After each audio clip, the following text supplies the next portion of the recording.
Welcome, my lovely lilies, to the Nation Horror Archives. Please bring your dream catchers along, and let me be your beacon of light in this valley of horror, and follow me as we delve into these tales that will haunt your very soul.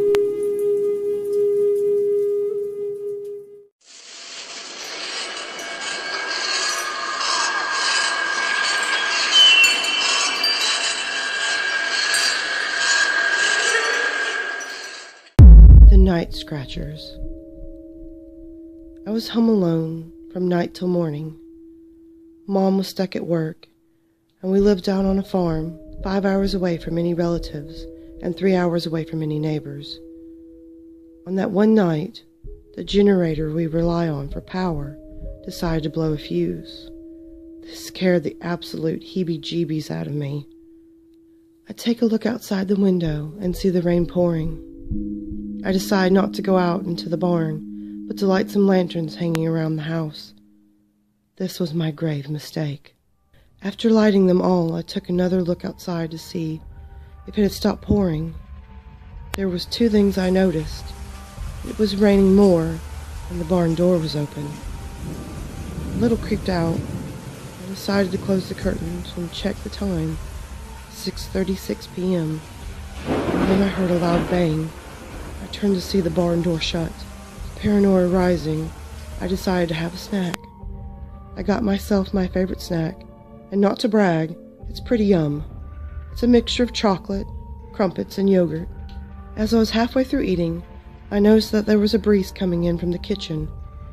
I got up from the table to be greeted to creaking floorboards. If you've ever stepped on old thin wood, then you would know what I'm talking about. I tiptoed to the kitchen on the very tips of my toes, with a mix of anxiety and adrenaline in my bloodstream. I think about turning my head around the corner and into view of the kitchen.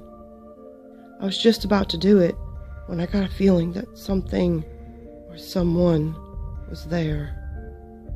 During that hesitation, I hear a loud creak coming from the kitchen, accompanied by the squealing sound of fingernails on a chalkboard. I couldn't believe what I was hearing.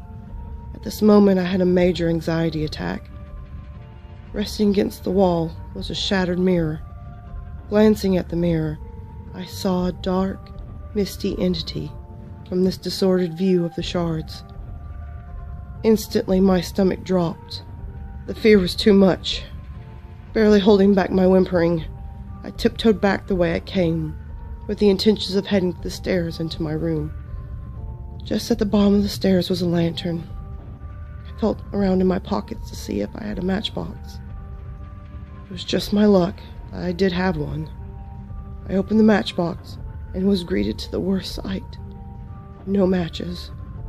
I had a matchbox and a lantern that was ready to be lit. The match was missing. I racked my mind to remember where the spare matches were kept, and got the terrifying truth. They were kept in the kitchen. I tiptoed to the table where my half-eaten meal was and decided to think of a plan.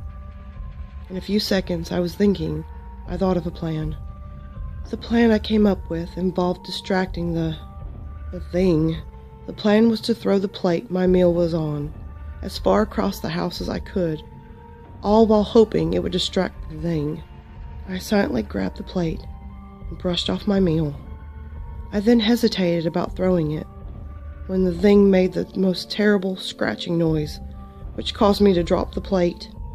It was like time slowed down as the plate was falling. It was funny in a way, knowing that once it hit the floor, I was all over. If this entity was aggressive, I will surely die. If it is passive, then that's a completely different story. Smash!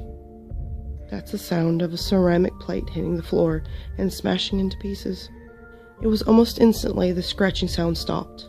Realizing that I should run, I wasted no time, backing up to the stairs before turning around and darting up them.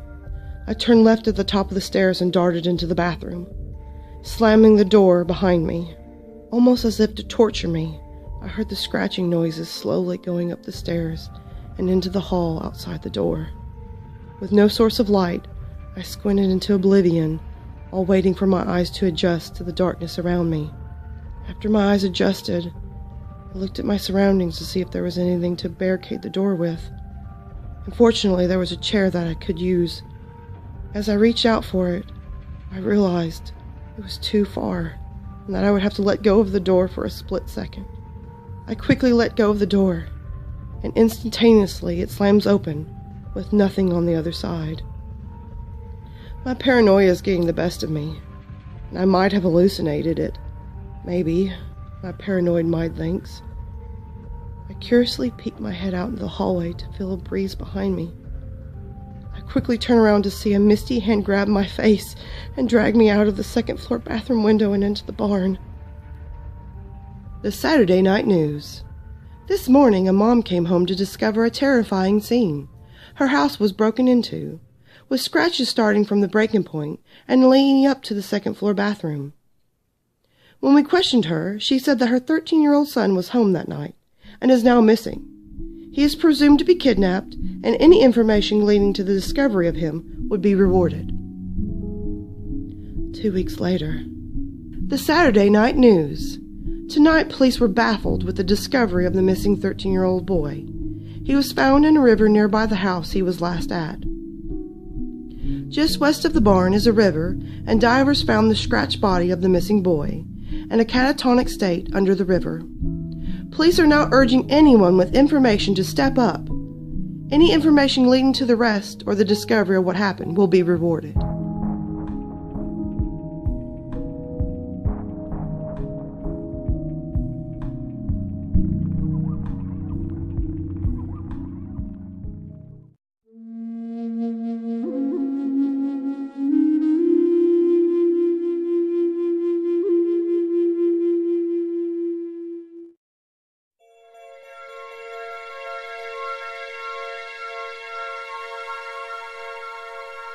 Bye.